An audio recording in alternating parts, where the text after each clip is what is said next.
We remain steadfast in our commitment in delivering local news that matters. Stories that inspire. Enriching the lives of Filipinos in the Philippines and across the globe. This is your GMA Regional TV.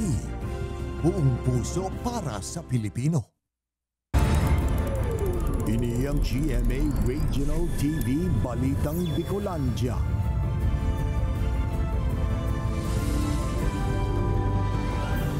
Diyos marhay na hapon mga kapuso, uninaan Balitang Bicolandia. Hatod miyan pinakadarakula asin pinakabagong mga bareta sa Kabikolan. Kami ang tropa nin katotohanan, mahatod nin mga baretang mayong pigkikilingan, mayo nin pigpoprotehiran. Live halidigdi sa GMA Complex sa Naga City, ako po si Kate De La Vieres.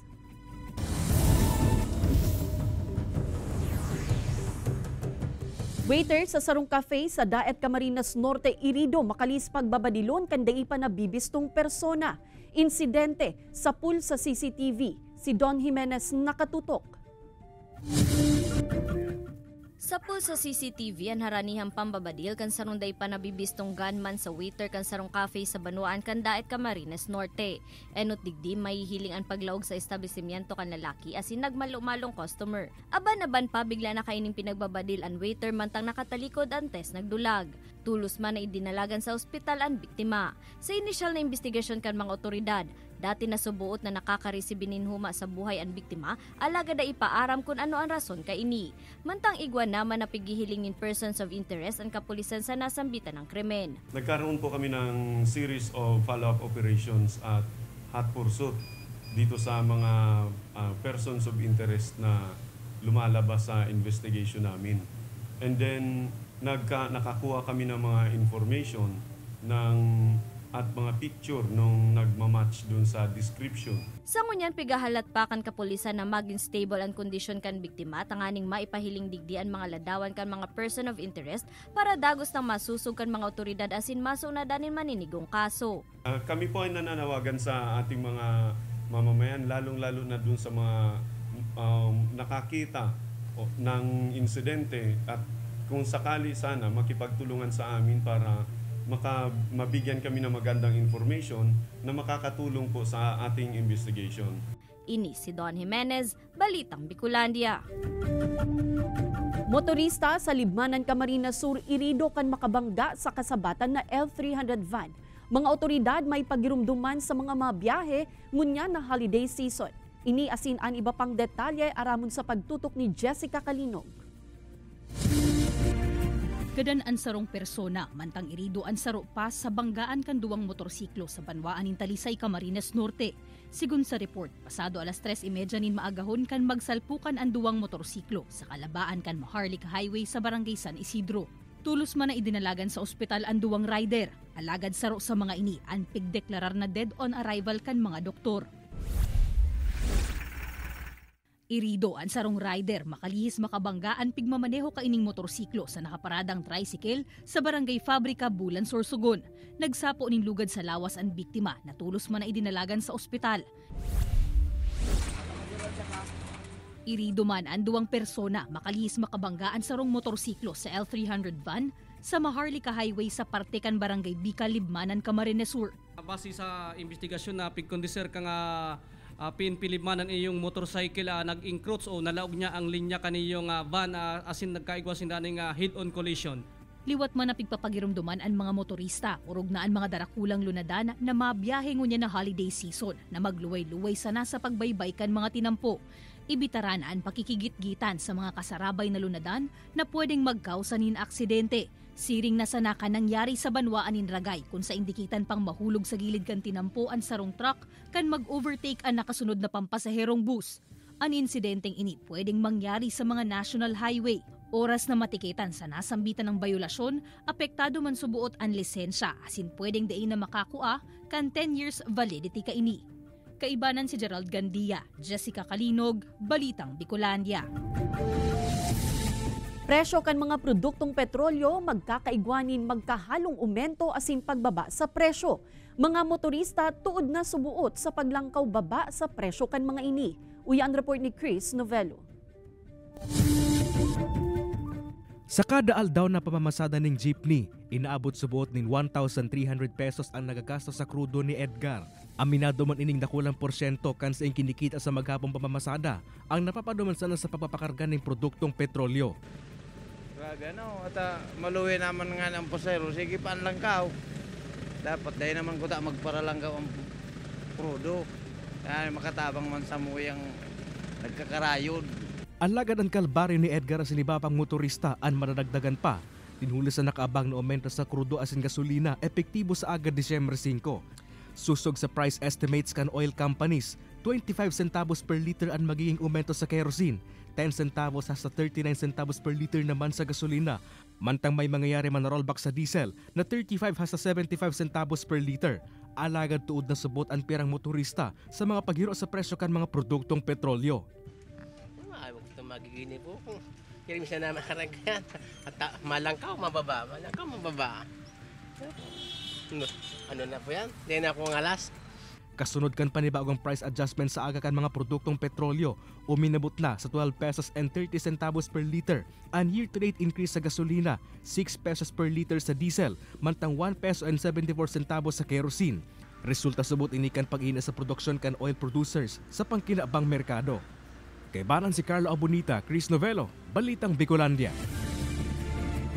Ninhuli sa nangyaring pambobomba sa gym sa laog mismo kan sarong universidad sa Mindanao kasuudma. Mas papahiguton pa kan Naga City Police Office ang seguridad kan mga eskwelahan sa syudad. Nakipagkoordinar na subuot ang kapulisan urog na sa mga darakulang eskwelahan kasabay kan intensified police presence and visibility.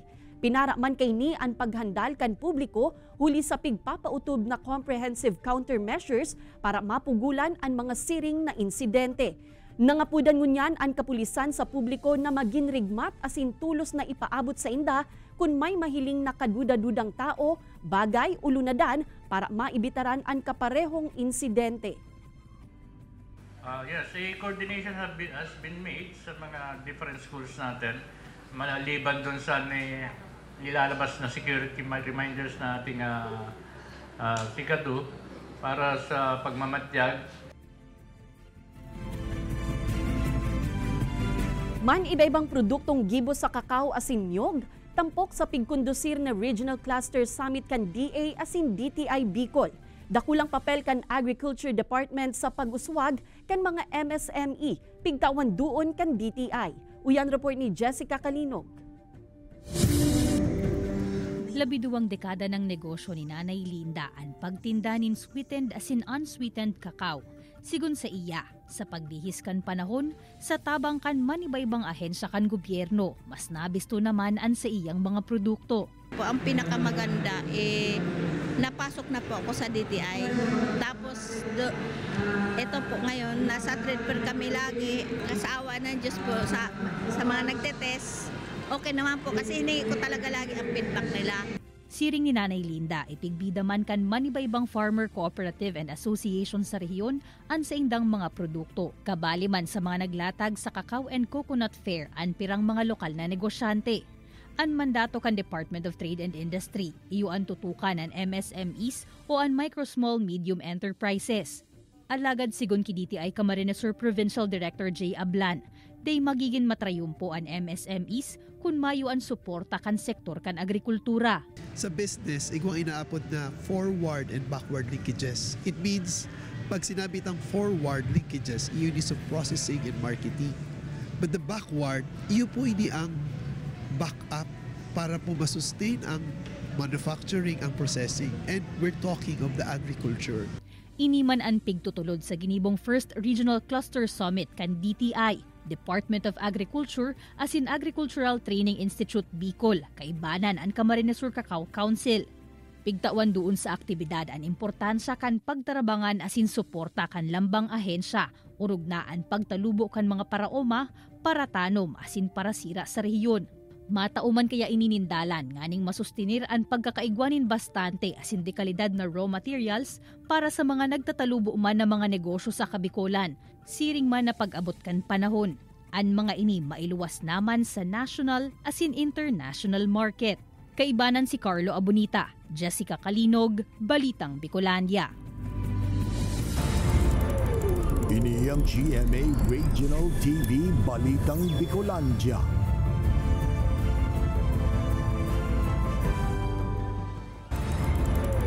Ini ang GMA Regional TV Balitang Bicolandia.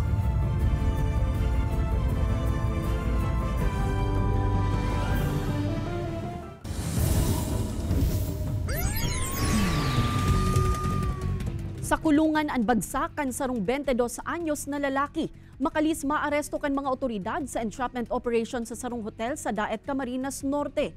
Sigun sa report, ang nasambitan ng suspetsado enot ng pinurbaran na isairarom sa kaparehong operasyon kan Nobyembre 27. Makalis ining magdemand nin kwarta karibay kan mga sensitibong video kan biktima na nakuha kaini sa ipigsangra na cellphone.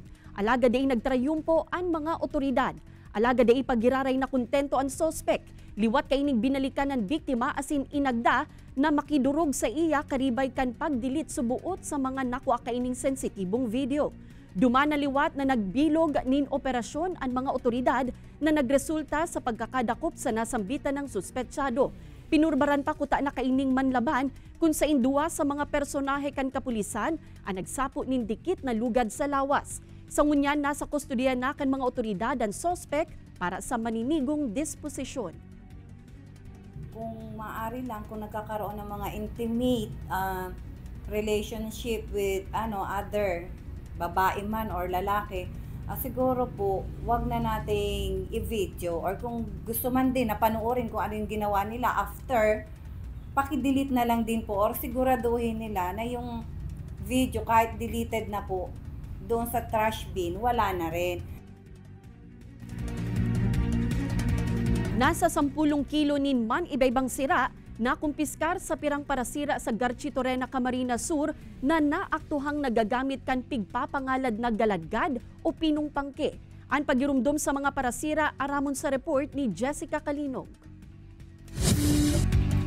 Naaktuhan kan mga otoridad ang iligal na pagsisira kan sarong mag-agom sa may Kabugaw Bay sa Bato, Catanduanes. Sa report kan pulisa, nagagamit nin padagsaan nasambitan ng mga parasira sa ining klase nin active gear kung sa inpigbubutong ang nakalubog na pangke, pasiring sa baybayon na posibleng makaraot sa mga coral reef sa lugar. Ito, kahit okay naman yung butas ng lambat, pero yung proseso ng paggamit nila, yun yung mali. Ang violation nito yung sa Section 95 ng Republic Act 654. Ito nga po yung paggamit ng active gear.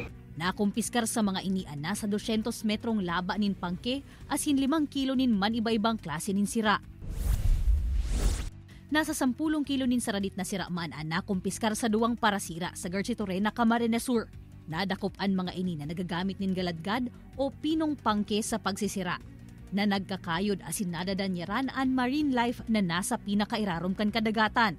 Sa mga mangingisda natin, although yan ang kanilang hanap buhay na simula pa noon, ay ingatan natin ang ating karagatan para sa new generations. No? Yung sisirain, yung mga iniitlogan, pinapanganakan ng mga isda para naman maging maganda ang future ng ating mga kababayan.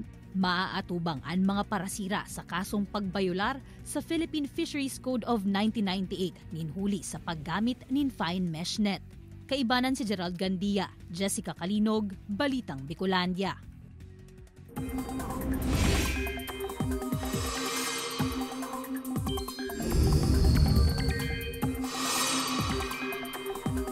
Mga kapuso, mayong nanonotarang bagong raot nin panahon o bagyo, alagad padagos na mag-ingat. Uli ta posible pa ang pag-uran sa pirang lugar.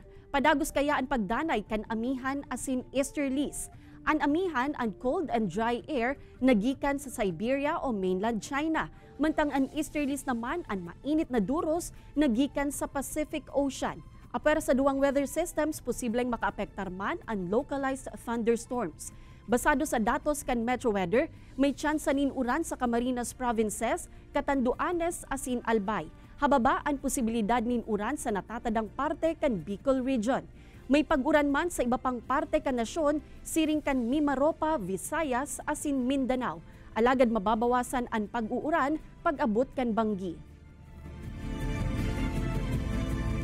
Sa lindong kan Executive Order No. 20 na pigpaluwas ni Governor Antonio Co, Pighali na ang border restriction o border entry restriction sa mga bus na naglalaog asin nagluluwas sa probinsya nin Masbate.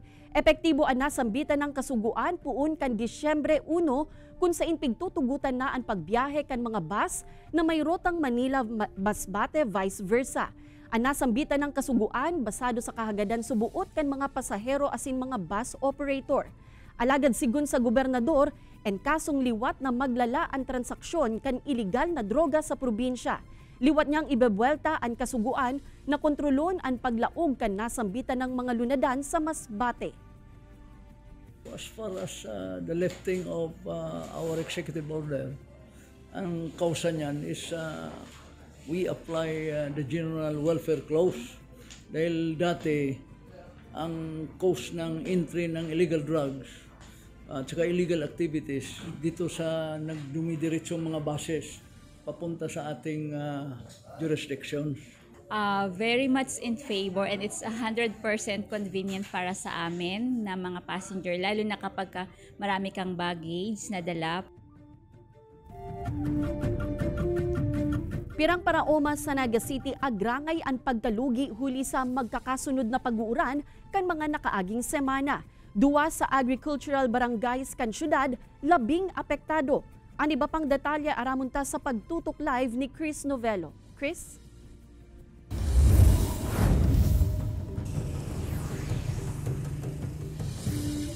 Kate, kung bakong lugi dikit na sana ang inaning paroy kan pirang paraoma sa Naga City na naapektaran kan mga pag-uran kan mga nakaaging simana, inhuliyan sa shear line.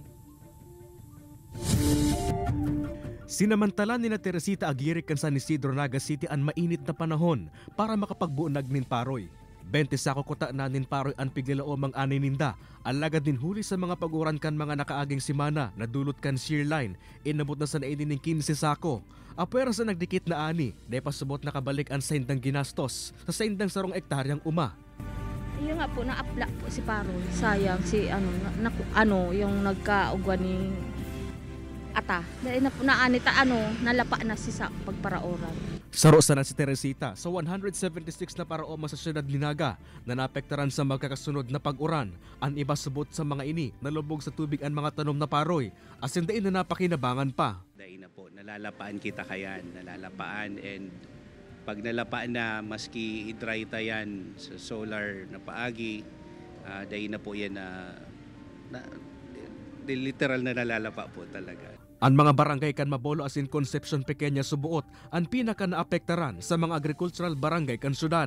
166 na hektare maning umahan ang naapektaran kan mga nag-agi mga pag-uuran kung sa pera sa mga paraomang naapektuhan napag-araman na bakong insured ang pananom sa Philippine Crop Insurance Corporation o PCIC. May makukuakotaan ng claim for indemnity ang sarong paraoma in kaso na danyaran ang pananom ka nag-aging kalamidad o peste basta rehistrado sa Registry System for Basic Sectors in Agriculture o RSBSA.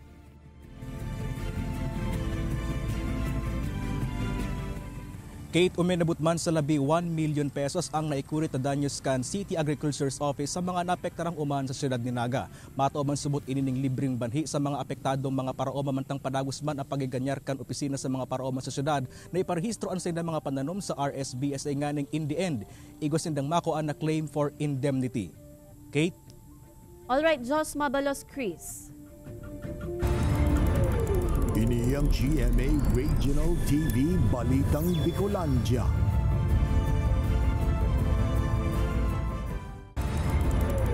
Ini ang GMA Regional TV Balitang Bicolandia.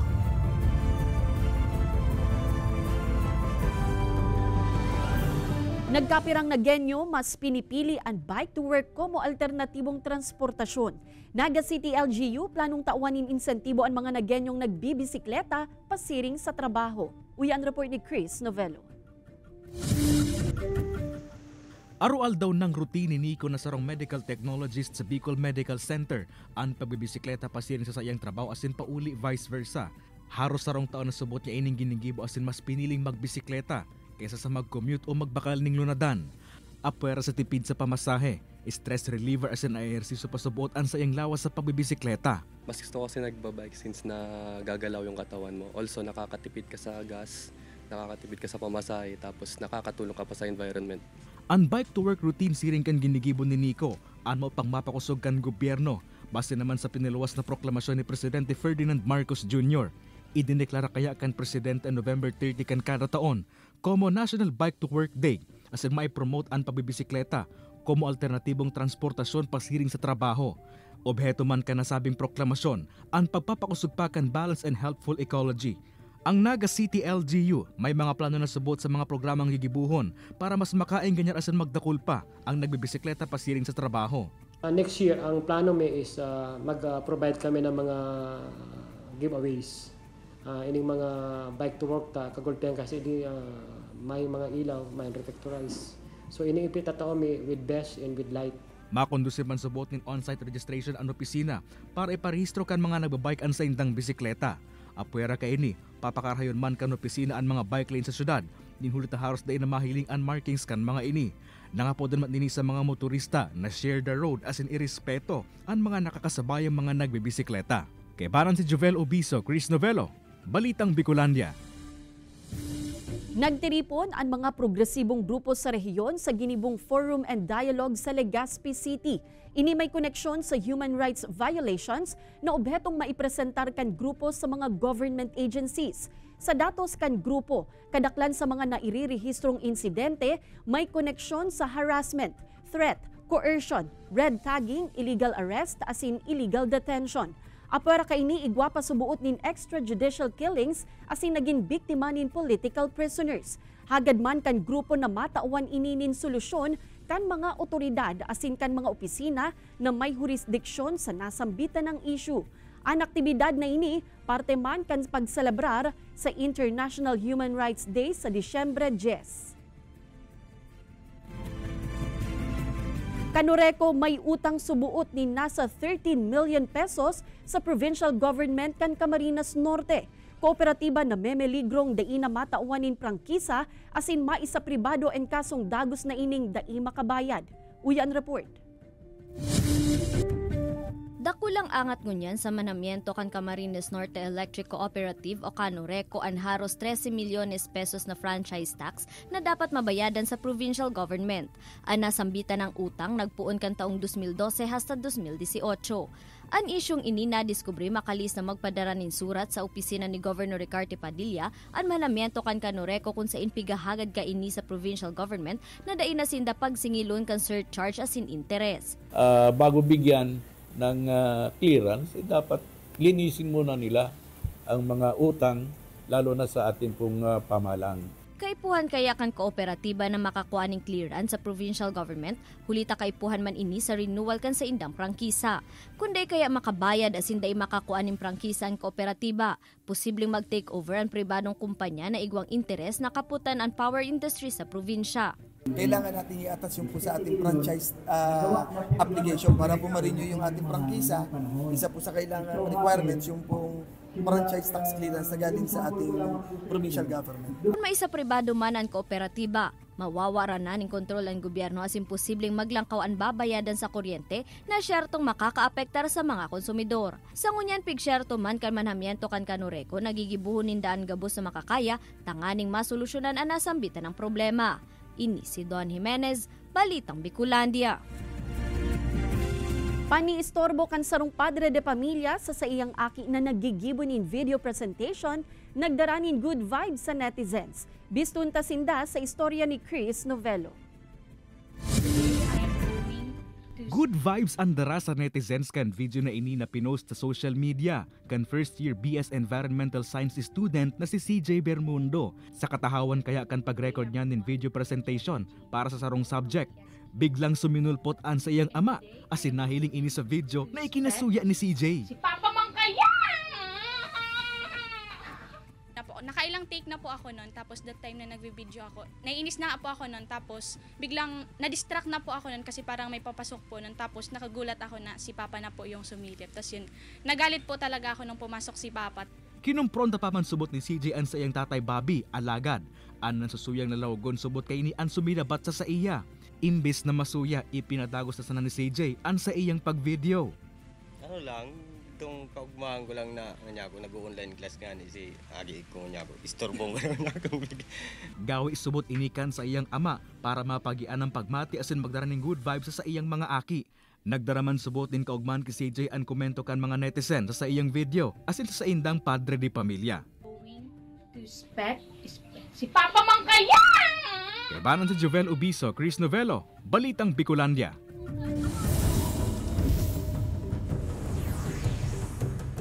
Queendom Live is a huge success. Pigruso iyan kan fans kan Sabado nin Banggi, tanganing dalanon ang powerful performances kan Kapuso Divas with their special guest. Aramon tayan sa report ni Don Jimenez.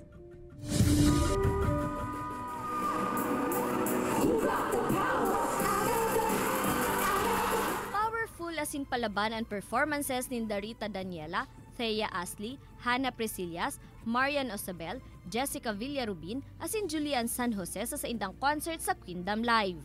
Nagpawaw ang divas of Queendom, belting the hits of Adele, hasa sa pag-rap kan Glock 9 hits. Saruman sa highlights digdian sa indang solo acts. Nagkaigwaman in special song and dance numbers sinda Jeremiah Tiangco, John Rex, Raver Cruz, Anthony Rosaldo asin Garrett Bolden. Para sa fans kan Queendom, full support asin nag-enjoy man subuot ang mga nagdala na Sparkle artists. Maging sinda GMA Network Senior Vice President for Integrated News, Regional TV and Synergy Oliver Victor B. Amoroso, GMA Senior Vice President for Entertainment Lilibeth Razonable, asin Sparkle GMA Artist Center Vice President Joy Marcelo. Ang divas of Queendom na overwhelmed subuot sa suportang itinausa sa inda asin proud sa kinaluwasan kan sa indang concert. Matapos ang sa iyang Miss Universe journey, masabak naman si Michelle D sa full action series na Black Rider. Sigun sa iya, excited siya na liwat siyang makakasakay ni motorsiklo. Alagad mas nagpapasalamat siya na tulos makatrabaho sa iyang pagbabalik. Ang tabayanan ng sa iyang magiging special role asinan mas mga nagiinit pang eksena sa Black Rider tuyong 8 p.m. sa GMA Telebabad. Ini si Don Jimenez, Balitang Bicolandia.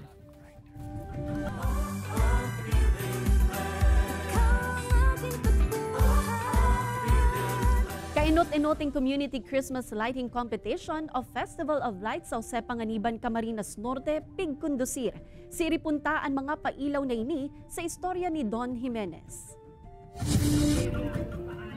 Haros tulong semana na sana, Pasko na. Kaya may hiling na ang wala toong mga pailaw asin mga dekorasyon sa inkaman magduman. Aro kan Roy Padilla Senior Memorial Park na ini sa banwaan kan San Jose Panganiban, Camarines Norte na talaga namang nagkikinang ang kapalibutan, makalis bukasan na kan LGU ang sa indang kainot-inoting Community Christmas Lighting Competition o mas bistado sa apod na Festival of Lights. Ang taon para sa masaya at nagniningning na Paskong Mambulenyo, 11 recognized organization ang sumali sa pa-contest na ito ng pailaw at dekorasyon ng pamahalaang bayan. Para man day masayang ang effort kan lambang grupo, igwamanin pigtagamang dakulang kantidad ng premyo sa may pinakanakakuanin halangkaw na marka sa nasambitan ng kompetisyon. Tulong kami ng aming municipal para makatulong din sa pagpapaganda at pagpapaayos ng aming bayan. Opo, napakaganda po, napakasaya. Tingnan mo po kahit maulan, nandito yung mga tao. Para sa Festival of Lights, pinailawan man kan munisipyo ang banwaan hasa sa Baywalk asin parke na talagang nagtaong buhay sa bilog na lugar. Para sa alkalde kan banwaan, ang pagkakasararo kan lambang pamilya sa indang banwaan, ang saro sa pigsisimbolo kan nasambitan ng aktibidad. Kahit na maraming pagsubok, maraming pinagdadaanan ang bayan ng Jose Panganiban, ang mga bawat pamilya, pero sama-samang mag-celebrate ang mga taga-Jose Panganiban. Mahaloy ang pailaw na inihasa sa pagtatapos kan holiday season o paglaog kan taong 2024. Ini si Don Jimenez, Balitang Bicolandia. Mga kapuso, 21 days sa sana, Pasko na. Madadalan ang episode na ini asin iba pang pinakahuring lokal na bareta sa official website kan GMA Regional TV, www.gmaregionaltv.com. Pwede man kamong magbisita sa samuyang official YouTube channel, GMA Regional TV, asin i-click ang subscribe button para sa pinakamaiinit na bareta hali sa man iba-ibang rehiyon. Mabalo sa mga kapusong Bicolanong nagantabay, maging sa mga kapuso nyato abroad. Ninhulita sa GMA Regional TV Local News Matters. Asin yan ang pinakadakula asin mainit na bareta sa Kabicolan. Ako si Kate Dalovieres. Kami ang GMA Regional TV Balitang Bicolandia, bilog na pwersa para sa mas dakulang misyon asin mas mahiwas na pagsilbi sa nasyon.